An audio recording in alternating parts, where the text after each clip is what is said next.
Gloire au Seigneur Jésus-Christ, le ressuscité.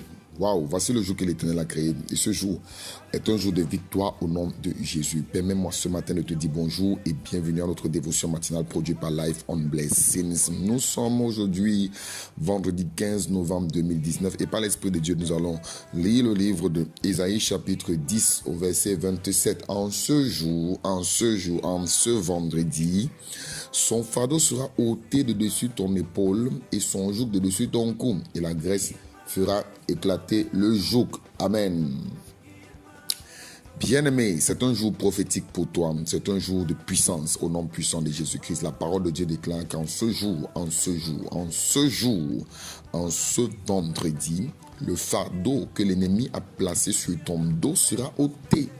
Quand le fardeau de l'ennemi est placé sur le dos d'un chrétien, il fait des efforts et des efforts. C'est comme on dit souvent, il travaille comme un éléphant, mais il a la rémunération d'une fourmi. Il est aussitôt fatigué. Même quand il se lève le matin, il est fatigué. L'ennemi a réussi par mettre un fardeau sur son épaule. Il est fatigué, il est lourd. L'ennemi le charge de coups, le charge de bagages que Dieu ne lui a pas donné. Il marche, il devait faire une distance en 30 minutes à cause du fardeau sur son corps, sur son dos. Il peut faire 5 heures de temps, il peut faire 5 jours sur place. Il y a des gens comme ça qui accomplissent ces choses lentement. Ils ont eu les idées depuis, mais quelque chose les retarde, quelque chose les ralentit. C'est ce qu'on appelle le fardeau. Ce matin, par la force de Dieu, par l'Esprit de l'Éternel des armées, ce fardeau est ôté de ton épaule, ôté de ton corps. Jésus-Christ a dit, venez à moi, vous tous qui êtes chargés. Tu vois, chargés.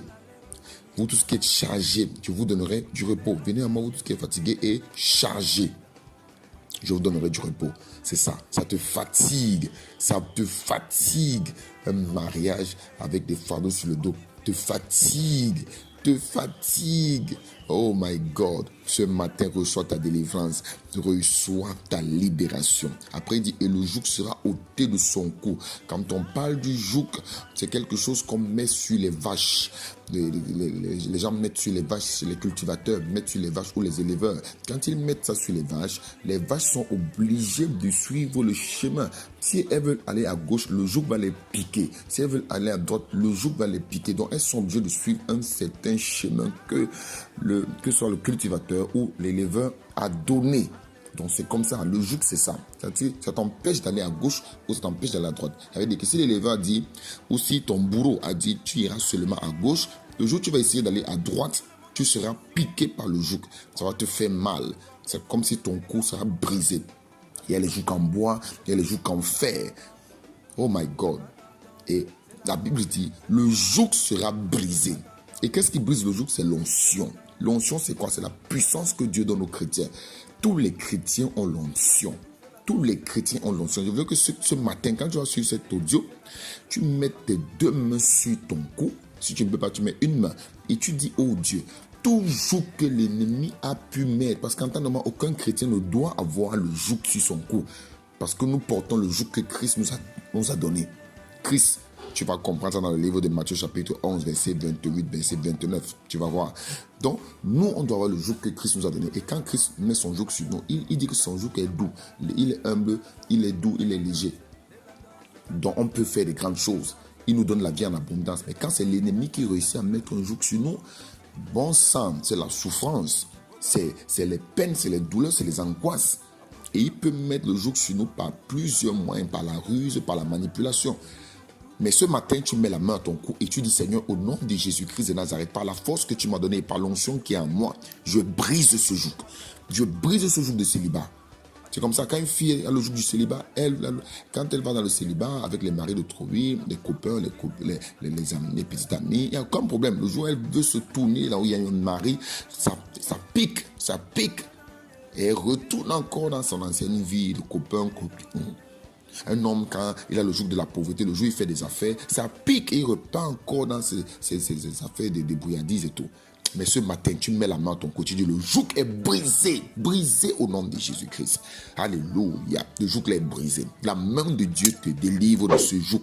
Le fardeau, le joug, les deux, je déclare brisé, consumé par le feu, au nom puissant de Jésus-Christ.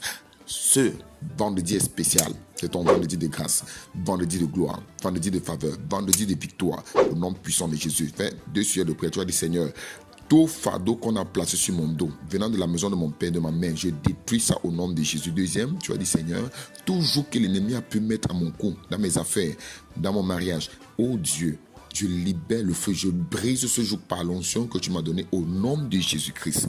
Que Dieu te bénisse. Prends bien soin de ton vendredi. N'oublie pas, si tu es à Douala, sois avec nous ce soir. C'est une soirée de prière. Viens avec nous à Logbaba, 150 mètres de la boulangerie Saké Logbaba.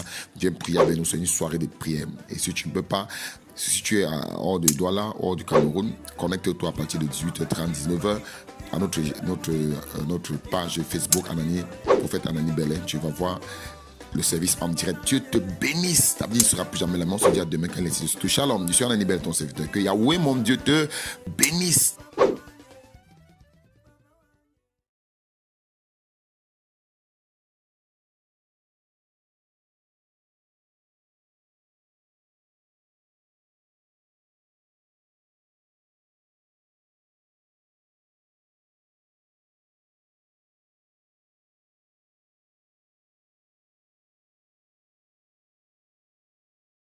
Bénisse.